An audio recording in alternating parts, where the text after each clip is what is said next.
la imagen de un pequeño vagabundo, de un hombre desvalido, de un hombre pequeño, sin fuerza, sin riqueza, marginado de la vida, vestido ridículamente, que a ratos provocaba risa y que a ratos conmovía profundamente a quienes lo contemplaban. Ese personaje extraordinario que llegó a convertirse en casi un mito universal a partir de esa época, fue conocido en todas las lenguas con el nombre de Carlitos, de Charlie, de Charlot. Era un ser estrafalariamente vestido con algo del traje tradicional de los clowns, de los payasos de circo, unos anchos y enormes pantalones desproporcionados para su figura, unos inmensos zapatos con los pies abiertos, una pequeña varita de dandy, desproporcionada con la pobreza de su traje desarrapado, una mínima chaquetica que no le cerraba del todo bien y le quedaba abierta, un bigotillo mínimo debajo de la nariz y todo ello coronado por un sombrero hongo generalmente sucio y destartalado. Esa combinación estrafalaria de vestimenta llegó a convertirse en una figura simbólica. Todo el mundo le conocía, todo el mundo lo amaba, todo el mundo se conmovía con sus ridículas, sus trágicas, sus graciosas aventuras. Ese pequeño vagabundo que estaba en la frontera del sueño, de la soledad, de la poesía y de un humor particular, porque era un humor tocado de cierto sentido trágico de la vida, fue el personaje de innumerables películas en el comienzo del cine. Era la época en que se producían películas de un rollo y de dos rollos, naturalmente mudas, no había cine sonoro entonces, y por lo tanto tenía mucho este cine de pantomima, es decir, de representación silente, en la que lo importante eran los gestos, en la que lo importante era la manera de moverse, lo que se podía hacer con el movimiento, con una especie de ballet mudo, para simbolizar situaciones y para hacer reír a la gente por situaciones de hecho cómicas. Pero siempre hubo en el fondo de este vagabundo ese trasfondo de tragedia y de dolor humano. Era fundamentalmente la personificación de un pobre hombre, de un hombre a quien no tomaban en serio, de un hombre desvalido, desposeído, perseguido, desamparado. Y cuando se reían de él, la risa que él provocaba estaba mezclada también con algo de conmiseración y con algo de protesta por la suerte de los desvalidos que él simbolizaba en su ridícula figura, generalmente perseguida y maltrecha. Vino así de esta manera a inscribirse en una larga familia de héroes de la risa y del sentimiento. Esos héroes de la risa y del sentimiento que tienen su más remota raíz en, por ejemplo, Don Quijote. Don Quijote fue para la gente del siglo XVII y del siglo XVI un hombre que hacía reír, pero que al mismo tiempo conmovía. Y este vino a ser una especie de Quijote visible, de Quijote visual, de Quijote pantomimesco, de pantomimo quijotesco para los hombres de la primera mitad del siglo XX. Esta actuación de este pequeño vagabundo, de Charlot, de Carlitos o de Charlie, sirvió a su vez para elevar el cine. Cuando él apareció, cuando este personaje surgió en las pantallas, en aquellas películas de un rollo y de dos rollos, el cine estaba en sus comienzos enteramente.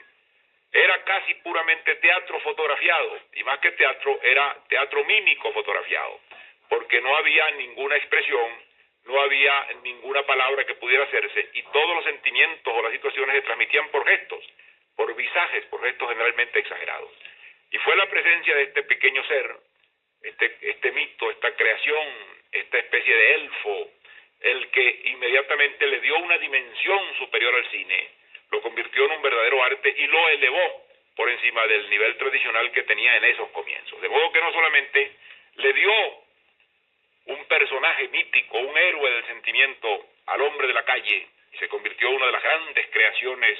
artísticas del mundo, sino que a su vez sirvió para elevar el nivel del cine, de esa expresión que estaba comenzando apenas y que todavía no encontraba su camino. Este pequeño hombre que hizo todo esto y que creó ese entrañable personaje era en la vida un inglés llamado Carlos Chaplin o Charles Chaplin, que nació en Londres el año de 1889. Nació de una familia pobre vinculada al teatro, comenzó su carrera como actor de pequeñas partes en eso que llamaban entonces las variedades, el vaudeville, que eran representaciones variadas en que se cantaba, se bailaba, se hacían pequeños sketches, y él desde niño tomó parte en esto, y ya desde entonces reveló un gran talento mímico, que ha sido la base pues de todo su genio creador de personajes y de situaciones. Luego muy joven vino a los Estados Unidos, y su venida a los Estados Unidos con una compañía de variedades coincidió con el comienzo del cine. Era precisamente en 1914, y el cine estaba entonces dando sus primeros pasos. En esa época no había las grandes empresas que hoy conocemos, no habían los grandes teatros para exhibir películas de que hoy están llenas las principales ciudades del mundo, sino que había unos productores que generalmente eran gentes con pocos recursos, que en una especie de gran galpón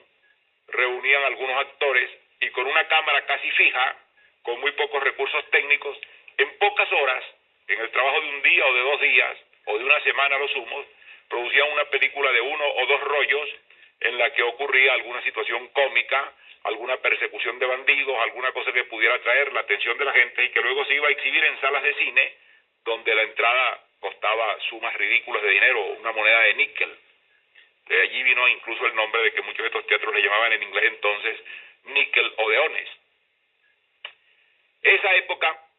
en que comienza el cine le brinda una oportunidad a este pequeño actor joven que buscaba un camino de incorporarse a esa producción de películas. Uno de los principales productores de estas películas fue un hombre que fue uno de los creadores del lenguaje cinematográfico, se llamaba Mack Sennett. Mack Sennett tenía reunido un grupo de muchachas bonitas,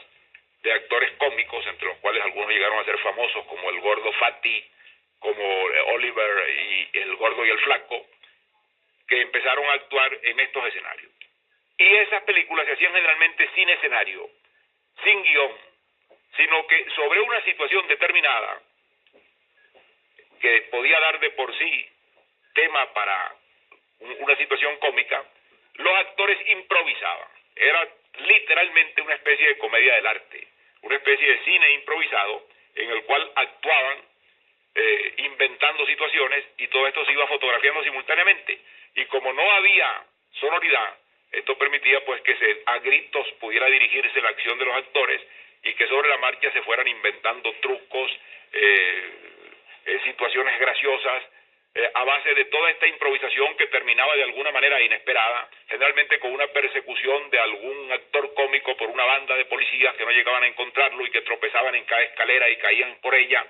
provocando la risa sana e ingenua de un público que comenzaba a mirar el cine como un instrumento desconocido. Este estilo cómico a base de comedia de situaciones, pero de situaciones simples y llanas, creó todo un estilo. Fue dentro de ese mundo que vino a caer Chaplin, y fue un día allí cuando creó este personaje. Él mismo lo ha contado en su autobiografía de la manera más casual. Un día Mack Sennett le dijo: disfrácese usted, vístase usted de un modo gracioso para que hagamos aquí algo, a ver qué se nos ocurre para hacer una película. Y él dice que se fue al vestuario y se le ocurrió ponerse esos pantalones inmensos, aquellos zapatos abiertos, tomar la pequeña chaqueta, el sombrero hongo, el bigotico incluso se lo puso porque entonces era él muy joven y quería tener una cara un poco más madura para que se viera como un hombre ya que había sufrido más los embates de la vida, y el pequeño bastoncito de poeta, de dandy, de enamorado, la pequeña caña que no tenía nada que ver con el resto de la vestimenta. Y con ese traje salió y actuó en una película y produjo una sensación de risa en el propio estudio, y así nació este personaje fabuloso, este gran personaje llamado Un Destino Universal, que ha sido uno de los más extraordinarios y, por decirlo así, casi la única gran creación de personaje permanente que ha hecho el cine en toda su historia. La fama que adquirió Chaplin fue casi inmediata. las gentes comenzaron a reírse en aquellas salas de cine de las aventuras, de las desventuras, de las situaciones grotescas y cómicas y trágicas a veces en que se encontraba el pequeño vagabundo, y cada vez que se anunciaba algún rollo de estas películas cómicas era motivo suficiente para que se llenaran los cines. Chaplin comenzó a ganar dinero, a subir de la zona de pobreza en que se encontraba, a disfrutar de beneficios. Este ascenso, que siguió ininterrumpidamente hasta convertirlo en una de las más grandes figuras del cine, no dejó de estar acompañado con muchas amarguras y tropiezos en el resto de su vida, a la que solamente podremos hacer referencia muy de paso. Se criticó mucho su vida privada, fue un hombre de vida privada muy inestable, se casó tal vez demasiadas veces, tuvo tal vez demasiados líos con mujeres conocidas que lo demandaron y le introdujeron toda clase de acusaciones, y todo esto le revistió de un aura de inmoralidad o de ser indeseable a la que se mezclaba su condición de extranjero. Luego no hubo quien no dejara de mirar en aquella representación del pequeño vagabundo una especie de manifiesto de protesta social, y empezó a sospecharse que este hombre tenía unas intenciones políticas, que este hombre era un enemigo del orden establecido, y como entre sus amistades figuraban algunos gentes que tenían opiniones políticas radicales, se le empezó a acusar, y más tarde se convirtió esto casi en un clamor y terminó por provocar un proceso y casi su salida de los Estados Unidos, acusarle de conexiones o de simpatías con organizaciones de extrema izquierda. Todo esto fue un poco el gaje y la consecuencia del meteórico ascenso de este pequeño actor que se viene a convertir de pronto en un personaje de importancia mundial. Cuando el éxito de estas pequeñas películas de un rollo y dos rollos fue creciendo, Chaplin empezó a pensar en producir películas de mayor extensión. Y el año de 1920 se le ocurrió hacer una película extensa y grande con el personaje del vagabundo. Y la idea le vino entonces de hacer una película en la que interviniera un niño. Es decir, el vagabundo encuentra un niño abandonado y adopta a ese niño abandonado. Y ese niño abandonado va a convivir como compañero de las aventuras, de las desventuras y de las hambres y miserias del vagabundo. Y esto, por supuesto, se prestaba mucho para establecer ese favorito clima de Chaplin entre lo cómico y lo sentimental. Mirar a aquel vagabundo huyendo, perseguido por la policía, tratando de conservar el afecto de aquella especie de niño adoptivo a quien querían arrebatarle porque nadie podía considerar que él podía, en su condición, poder educar a un niño. Da tema para 1000 graciosas aventuras y para 1000 conmovedoras situaciones. Esto fue lo que se llamó El Chicuelo, una película en la que Chaplin incorporó un niño de extraordinario talento que más tarde no llegó a ser un gran actor, que se llamaba Jackie Coogan. El Chicuelo fue, desde que apareció, un éxito rotundo. Allí aparecía la cara del pequeño muchachito con su traje de vagabundo también, vestido con harapos, acompañado de Chaplin, huyendo de la policía, en situaciones de peligro para ambos, tratando de sobrevivir a una sociedad que parecía conjurada para perseguirlos y hostilizarlos. Esta película recorrió el mundo entero, provocando un éxito extraordinario y dándole a Chaplin una notoriedad con la que él no había podido soñar nunca. Es decir, de esta película salió Chaplin famoso, rico, aclamado, convertido en uno de los grandes ídolos del público mundial. Después del Chicuelo ya la estatura y la situación de Chaplin habían cambiado, ya podía incluso correr la aventura de producir sus propias películas, de asociarse en una empresa como los Artistas Unidos para producir por cuenta propia estas películas que tenían una demanda asegurada, y a raíz de esto hace él su primer regreso a Europa después de su venida a los Estados Unidos como un pequeño inmigrante desconocido, y ese regreso es un regreso triunfal. En Londres, cuando llega Chaplin, a raíz de la exhibición de Chicuelo, se provocan verdaderos motines en las calles. Es que ha sabido llegar al corazón de las muchedumbres con esa estampa, esa imagen del pequeño ser anónimo, abandonado, ridículo, grotesco, sentimental, bondadoso, perseguido por la sociedad. Y eso ha despertado un sentimiento extraordinario en todas las masas humanas. Así le reciben en Londres y así le van a recibir más tarde en París, y va a continuar de esta manera su éxito de una manera continua y sin que haya en ningún momento una interrupción en este crecimiento constante que lo va a llevar cada vez hacia una mayor y más grande fama en el mundo entero. Pero esta serie de películas que Chaplin produce van a tener un tropiezo grave hacia el año de 1930 y 31. Es el momento en que de pronto, en ese reino que parecía ya final y completo del cine mudo, va a aparecer un hecho nuevo que es el cine sonoro. La aparición del sonido, la aparición de la palabra, va a determinar una verdadera catástrofe en el mundo del cine. Todos los grandes actores de la época muda van a desaparecer prácticamente. Casi ninguno va a sobrevivir la transición hacia el cine sonoro. Y por lo tanto a Chaplin se le plantea una situación dramática. El personaje que él había creado era un personaje de pantomima, un personaje sin palabra. Darle la palabra al pequeño vagabundo no sería matarlo. Convertirlo en un hombre que discurre, que razona y que en lugar de expresarse por esos pequeños ballets de creación genial en que todo está dicho con movimiento, convertirlo en una persona que habla y que se expresa en sonido no era desnaturalizarlo. Esto se le plantea dramáticamente en lo que el cine sonoro hace su aparición y se transforma radicalmente en la única forma de cine. El cine mudo desaparece. Sin embargo, Chaplin se va a aferrar a mantener el cine mudo más allá de lo que era posible, y después de estar en su apogeo, el cine sonoro, él produce dos películas que son como un desafío desesperado al cine mudo en el reino del cine sonoro. Él produce Luces de la ciudad y Tiempos modernos. En estas películas ya ha llegado más a su madurez el rostro del pequeño vagabundo. Hay una mayor profundidad y nobleza en su expresión. La nota sentimental y patética de su figura se va acentuando y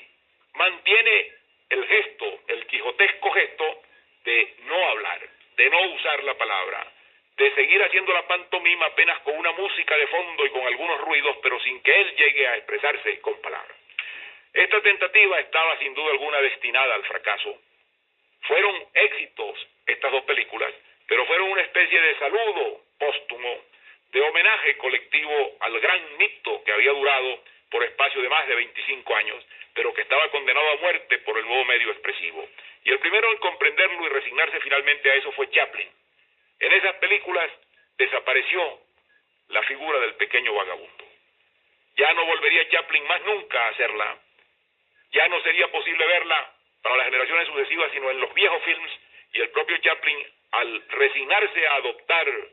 las nuevas técnicas del cine como director, como productor y como gran actor, abandona también la figura tradicional. Más tarde, lo que va a producir, por ejemplo, en 1947, es una película de otro estilo completamente, que es esa película que es una de las mejores suyas, que se llama Monsieur Verdoux. Monsieur Verdoux es una película en la que él ha abandonado ya el traje del pequeño vagabundo y representa la figura de un curioso criminal en Francia, que es un poco una transmutación de el famoso caso de Landru, aquel hombre que asesinaba mujeres ricas para heredarlas. Y él representa esa figura. Él es un excelente marido, un padre de familia, que vive matando viudas ricas para con eso sostener a su mujer enferma. Es decir, una mezcla absurda de sentimentalidad y de crimen, y termina por último condenado a la guillotina, donde muere. Pero ya esto significaba el inicio de un camino distinto, y en todo caso el adiós, la despedida final a la figura, a la gran figura creada desde 1915 y que había terminado con la entrada del cine sonoro. El cine sonoro mató al pequeño vagabundo y ya no pudo sobrevivir a toda esa gran conmoción de medios y de cambios que había ocurrido. Después de Monsieur Verdoux, que fue un fracaso por la propaganda contra Chaplin que se había hecho, siendo una gran película, siendo una de las grandes películas de la historia del cine, Chaplin produjo más tarde algunas otras, como Un rey en Nueva York, muy de tiempo en tiempo. Más tarde, y tuvo siempre esa inclinación de dirigir películas y de ser director de películas, dirigió algunas. Aún hoy en día, recientemente, ha dirigido una que todavía no ha sido presentada al público, que ha sido producida en Londres con el nombre de La Condesa de Hong Kong y con la actuación de Sofía Loren, en la cual, sin embargo, él por tentación, tal vez, representa un mínimo papel, el papel de un camarero de un barco mareado con el movimiento del barco, y eso le basta para hacer un pequeño acto, un pequeño momento de pantomima en que todo el público tiene el tiempo de apreciar la maravilla de su genio expresivo. Más tarde, Chaplin, a raíz de toda esta reacción contra su persona, se retira de los Estados Unidos, se casa antes de marcharse con una mujer mucho más joven que él, que es una hija del gran dramaturgo americano Eugenio O'Neill, se llama Una O'Neill. Con ella funda, después de haber tenido muchos matrimonios en su vida y haber tenido varios hijos, funda una nueva familia muy numerosa de 7 hijos, de las cuales la mayor es la actual actriz Geraldine Chaplin, que ya ha comenzado a hacer películas, y se va a vivir en Suiza. Allí, convertido en un personaje universal, recibe homenajes, condecoraciones, tributos de aplauso de intelectuales, de escritores, de poetas, de modo que es la culminación de su carrera creadora en esta especie de madurez final, de ocaso pleno a que ha llegado su vida. Pero de todos modos, no hay duda de que hay una ruptura, que es la ruptura de la vida del pequeño vagabundo. Lo que viene después es la vida de Chaplin, es la vida de un hombre con éxito, de un hombre que acaso ha sido sobreestimado por el éxito, que se ha creído obligado a hacer cosas que iban más allá de sus medios, que ya al final del pequeño vagabundo tal vez quiso sobrecargarlo demasiado de símbolos, cuando lo valioso que tenía la creación era su espontaneidad, su representación innegable de un rasgo humano. Es decir, el caso del pequeño hombre que pretende y que a lo mejor tiene razón contra el mundo, y que el mundo está contra él, cerrado contra él, de un modo injusto. Es ese heroísmo del pequeño abandonado que él logró expresar en las primeras películas, en El Chicuelo, en todas aquellas grandes creaciones en pos del oro de la época del pequeño vagabundo, lo que hicieron la base de su gloria. Hoy en día es una especie de símbolo o de monumento de su propio pasado y de su propia historia, y cualquiera que sea no solamente la forma en que se escriba la historia del cine en nuestro siglo, sino cualquiera que sea la historia en que se escriba la evolución del arte dramático o la creación de grandes símbolos colectivos, habrá que mencionar el nombre de Charles Chaplin, porque Charles Chaplin creó uno de los grandes personajes del mito universal del hombre. Le dio vida, le dio sentido, le dio expresión y lo convirtió en un símbolo entrañable del hombre común. Y eso es imperecedero. Desgraciadamente no está en monumentos escritos, sino en películas cuya técnica ya envejece, ya adolece de defectos del tiempo, y que ya hoy en día es difícil apreciar en todo lo que significaron en su tiempo, pero que sin embargo en los cineclubs del mundo se siguen exhibiendo para las nuevas generaciones con el mismo asombro y con el mismo poder creador y de impacto que tuvieron en gran parte cuando por primera vez aparecieron en las pantallas de aquellos cines populares donde la gente reía y terminaba conmovida por las aventuras y desventuras del pequeño Carlitos, del héroe popular, del personaje entrañable e inolvidable que había creado Chaplin. Muchas gracias.